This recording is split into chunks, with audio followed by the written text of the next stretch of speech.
जय श्री राम। सभी भक्तों को श्री रामचंद्राय नमः।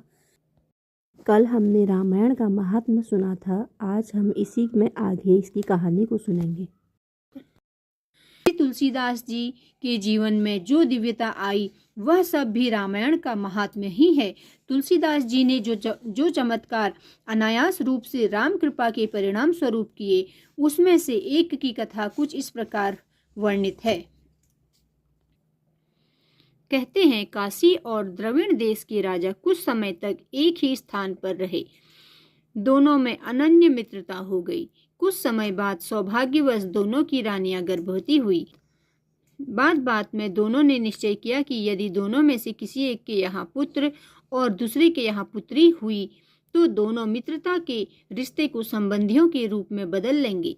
इस निश्चय के बाद द्रविड़ देश के राजा ने अपनी महारानी से कहा कि यदि उसके यहाँ पुत्र नहीं हुआ तो वह अपने प्राण त्याग देगा। महारानी ने अपने पति के हठी स्वभाव को भली भांति जानती थी। वह चिंतित हो उठी, यह भी क्या किसी के हाथ की बात है? वैसे भी शास्त्रों का वचन है कि घर में लक्ष्मी पत्नी के भाग्य से आती है और संतति पति के भाग्य से। अवधि समाप्त होने पर दोनों महारानियां माता बनी। काशी के महाराज कन्या को पाकर अत्यंत प्रसन्न हुए, लेकिन द्रविड़ देश के महाराज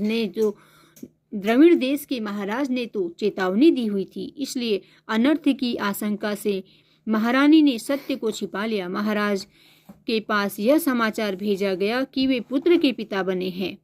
जब वे पुत्र का मुख देखने के लिए जाने लगे तो उन्हें यह कहकर रोक लिया गया कि ज्योतिषियों का कहना है कि शिशु पिता पर भारी है। विवाह के पूर्व इसका मुख पिता न देखें, अनिष्ट हो सकता है। इस बात को गुप्त रखने के लिए महारानी ने सेवक सेविकाओं को धन मान आदि द्वारा सम्मानित किया।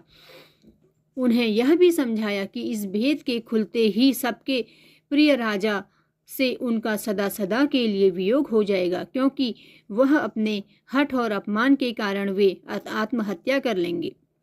समय आने पर काशी नरेश ने द्रविड़ देश के राजा को दिए हुए वचन की याद दिलाते हुए संदेश भेजा। द्रविड़ नरेश ने अपने वचन का पालन करते हुए उसे स्वीकार कर लिया। शुभ मुहूर्त देखकर विवाह का समय निश्चित हो गया। विवाह की तिथि जैसे जैसे समीप आने लगी, द्रविड़ देश की महारानी की चिंता बढ़ने लगी। उसे लगने लगा कि भेद खुलने के बाद अनर्थ हो जाएगा।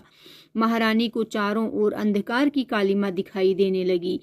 एकाएक राम कृपा से उसके मन में गोस्वामी जी का तुलसीदास जी का नाम कौंधा। तुलसीदास जी की महिमा उसने सुनी हुई थी। उसने सोचा जब कोई आशा की किरण न हो, ऐसे में श्रद्धा पूर्वक यदि भगवान का स्मरण किया जाए तो वह अवश्य ही राह दिखाते हैं। संत भी तो उन्हीं के प्रतिनिधि हैं। बल्कि देखने में तो यह आया है कि जो काम भगवान नहीं कर पाते उसे भक्त अनायास साध लेते हैं।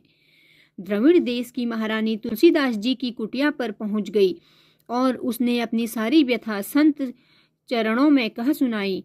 उसकी आंखों से अश्रुधारा बह रही थी। उसने प्रार्थना करते हुए कहा, भगवान, मैं यह मानती हूँ कि असत्य भाषण नहीं करना चाहिए था, लेकिन उस समय मेरे पास इसके अलावा कोई और चारा भी तो नहीं था। स्त्री के लिए उसके पति से श्रेष्ठ और क्या हो सकता है। अपनी भूल को स्वीकारती हुई मैं आपसे निवेदन करती हूँ कि आप मेरी लाज रख लें। तुलसीदास जी कुछ समय तक गंभीर रहे। फिर उन्होंने उस दुखियारी महारानी से कहा, तुमने अपनी भूल को स्वीकार किया है।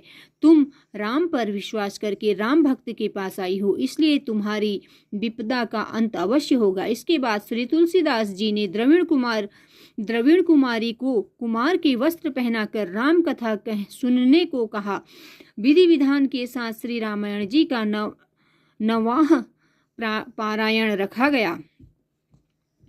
पारायण समाप्त होने पर अद्भुत घटित हुआ। शुभाशीष के लिए जैसे ही श्री तुलसी जी ने कुमार वेशधारी राजकुमारी के सिर पर हाथ रखा और यह चौपाई पड़ी, मंत्र महामणि विषय व्याल के, मेटत कठिन कुक अंक भाल के, वह राजकुमार बन गई। आई विपदा टल गई। निश्चित मुहूर्त में राजकुमार का काशी की राजकुमारी से पाणी ग्रहण संस्कार हुआ।